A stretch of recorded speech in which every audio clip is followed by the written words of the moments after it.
Have you ever wondered how Rome, the city that would grow into a mighty empire, came into existence? Let's take a journey back in time, around 750 years before the Common Era. Nestled on the banks of the Tiber River, a small settlement began to take shape. This was the humble beginning of what would become Rome. The founding of Rome is steeped in mythology. According to Roman legend, the city was founded by Romulus and Remus, twin brothers who were the offspring of the god Mars and a mortal princess.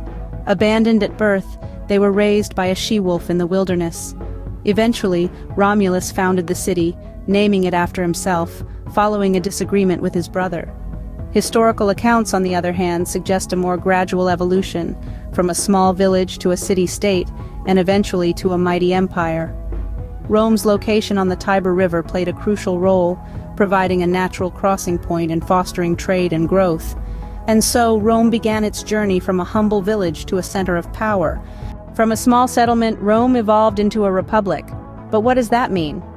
It means that Rome transitioned from a monarchy to a form of government where power resided with the citizens who elected officials to represent them. This period, known as the Roman Republic, saw the rise of political institutions like the Senate, an assembly of noble men, and the consuls, the highest elected political office of the Roman Republic. The Senate was the backbone of the Republic, making decisions on legislation, diplomacy, and finance. The consuls, on the other hand, wielded significant military and political power. They could command armies, propose new laws, and even preside over the Senate. Together, these institutions helped Rome expand across the Italian peninsula. This expansion wasn't just through military conquest. Diplomacy played a key role too. Rome formed alliances, absorbed neighboring societies, and granted citizenship to conquered peoples. This strategy of integration and assimilation was crucial to Rome's growth. Thus, the Roman Republic laid the foundation for an empire. Julius Caesar, a name synonymous with power and betrayal. But how did he change Rome? From his early career, Julius Caesar was a force to be reckoned with. His military victories in Gaul, Britain, and Egypt showcased his strategic prowess, while his political reforms back home showed a deep understanding of Rome's societal needs. But it was his knack for cultivating personal alliances and his charisma that truly set him apart. Caesar's ambition, however, threatened the traditional power structures of the Roman Republic. His appointment as dictator in perpetuity was a clear break from the Republican tradition of shared power, and it sparked fear among the ruling elite. The Ides of March, a day forever etched in history, saw Julius Caesar assassinated in a desperate bid to preserve the Republic. But the irony is palpable. With Caesar's death, the Republic died too, paving the way for an empire. As one powerful figure fell, another rose. Enter Augustus Caesar, the first Roman emperor. Augustus, born Gaius Octavius, was the grandnephew and adopted son of Julius Caesar. His rise to power marked the end of a turbulent era and the beginning of a new epoch, the Age of the Roman Empire. With a shrewd political mind and a knack for consolidating power, Augustus managed to transform Rome from a republic teetering on the brink of chaos into a stable and flourishing empire.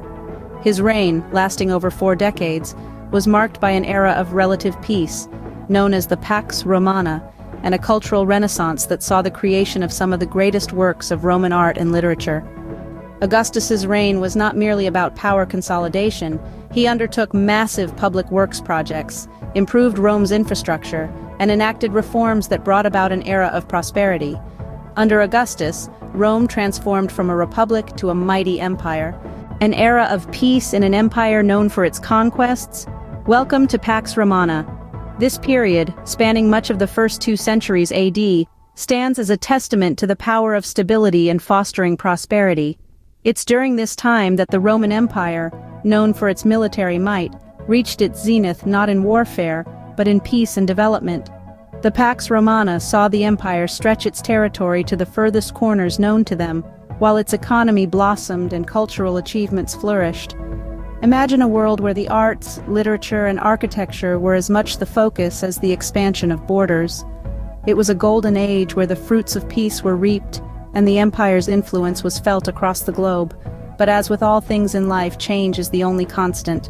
The Pax Romana, a golden age of peace and prosperity, but nothing lasts forever. Rome wasn't built in a day, and its structures stand as a testament to Roman engineering and architectural prowess.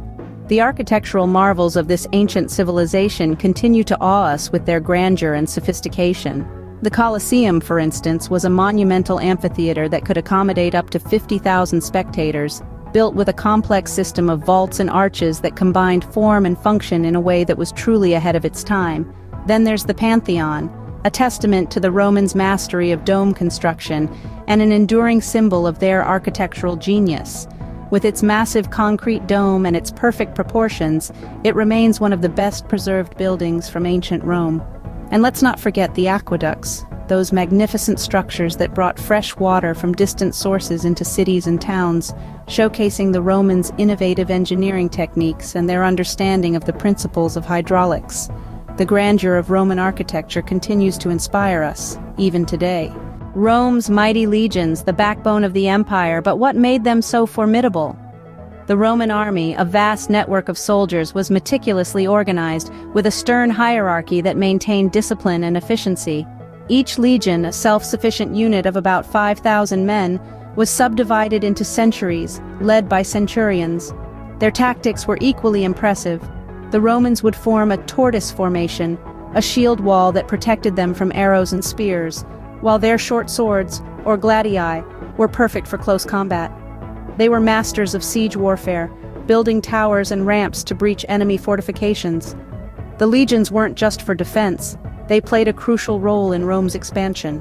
They marched across Europe, North Africa, and the Near East, bringing regions under Roman rule. They built roads and fortifications, aiding in the empire's growth and consolidation. The Roman army, a force that carved an empire. This was the might and power of Rome, upheld by its disciplined, relentless soldiers. No empire lasts forever. What led to the downfall of Rome? The Roman Empire, once a beacon of strength and prosperity, began to crumble under the weight of its own ambitions. Internally, the empire was riddled with economic instability. The once thriving economy was now burdened by inflation, high taxes, and a declining population that could no longer sustain its vast territories. Political corruption was another nail in the coffin. The Senate, once a symbol of the Republic's shared governance, became a den of self-interest and power struggles, leading to a breakdown in the rule of law and public trust.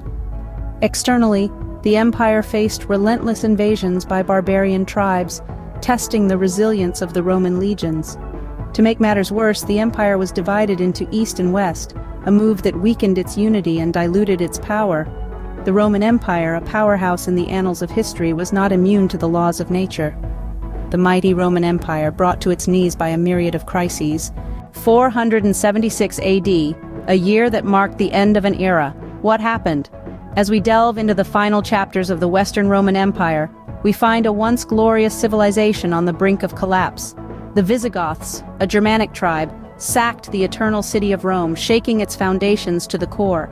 This marked not just a physical assault, but a symbolic blow to the heart of the Roman Empire.